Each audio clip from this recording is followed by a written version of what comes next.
23 अप्रैल शनिवार को वृंदावन के बाद संग्राम में गाय, गौरैया और यमुना प्रदूषण मुक्ति को लेकर एक राष्ट्रीय स्तर की संगोष्ठी का आयोजन सर्वेद कल्याण सेवा समिति द्वारा किया गया है। इस संगोष्ठी में देश के कानून एवं विधि मंत्री एसपी सिंह बघेल मुख्य अतिथि के रूप में मौजूद रहे। जीवन के लिए पर्यावरण का संतुलित होना बेहद जरूरी है। वहीं वर्तमान में सबसे ज्यादा दुर्दशा पर्यावरण की हो रही है, चाहे वो नदी के रूप में हो या वायु के रूप में या फिर जीव जंतुओं के संरक्षण को लेकर हर जगह भौतिकवाद की ओर बढ़ रहे कदम हानि पहुंचा रहे हैं। इन्हीं सब तथ्यों को ध्यान में रखते हुए सर्वेद कल्याण सेवा समिति द्वारा गाय, गौरैया और यमुना नदी के संरक्षण को लेकर वृंदावन के वात्सल्य ग्राम में राष्ट्रीय स्तर की एक संगोष्ठी का आयोजन किया गया है, जिसमें भारत के कानून एवं विधि मंत्री एसपी सिंह बघेल, साध्वी रितंबरा दीदी, मथुरा के जिलाधिकारी नवनीत सिंह चहल और तमाम पर्यावरणविद संगोष्ठी में प्रमुख रूप से भाग लेंगे। संगोष्ठी के संबंध में संस्था की राष्ट्रीय अध्यक्षा पर्यावरणविद मधु वत्स्य और अशोक कुमार, अध्यक्ष मथुरा ग्रीन चैप्टर ने जानकारी दी। आज प्रेस वार्ता जो हमारा आगामी प्रोग्राम, कल का जो प्रोग्राम है, गाय, गौरैया और यमुना संरक्षण पर एक राष्ट्रीय संगोष्ठी करी जा रही है, आयोजित करी जा रही है।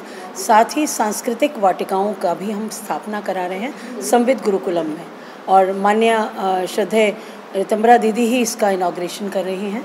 इतने पुण्य हाथों से जो वाटिका लग रही है तो नेचुरली ये फिर पूरे उत्तर प्रदेश तक ये संदेश पहुंचेगा, इसीलिए हमने वो जगह चुनी है। क्या उद्देश्य है इसका? इसका उद्देश्य ये है कि देखिए, हर बार कहा जाता है कि प्लांटेशन में करोड़ों पेड़ लगाए जाते हैं लेकिन पेड़ बचते नहीं हैं। तो हर पेड़ को यदि धर्म और संस्कृति से जोड़ दिया जाए तो बच्चों में, जैसे तुलसी जुड़ी है, पीपल जुड़ा हुआ है, तो बच्चों में एक आस्था जुड़ेगी और उस पेड़ को संग्रहित करने की जो भावना उनके अंदर आएगी, जिससे हरियाली बढ़ेगी।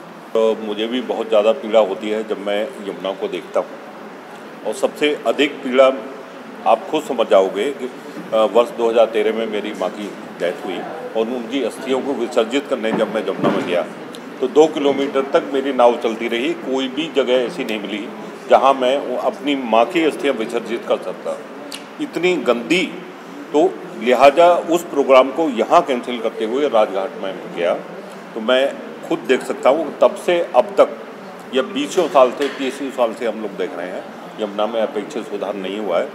तो हम अपने सर्वेद कल्याण सेवा समिति के माध्यम से ये राष्ट्रीय संगोष्ठी आयोजित कर रहे हैं। तो यमुना संरक्षण के लिए क्या क्या उपाय हो सकते हैं, इसमें वैज्ञानिक लोग और हम लोग मिलकर सुझाव भी देंगे। जिलाधिकारी जी भी आ रहे हैं, सिटी मजिस्ट्रेट आएंगे और उनसे इंटरेक्शन होगा, उनको भी हम लोग शासन को भी सुझाव देंगे।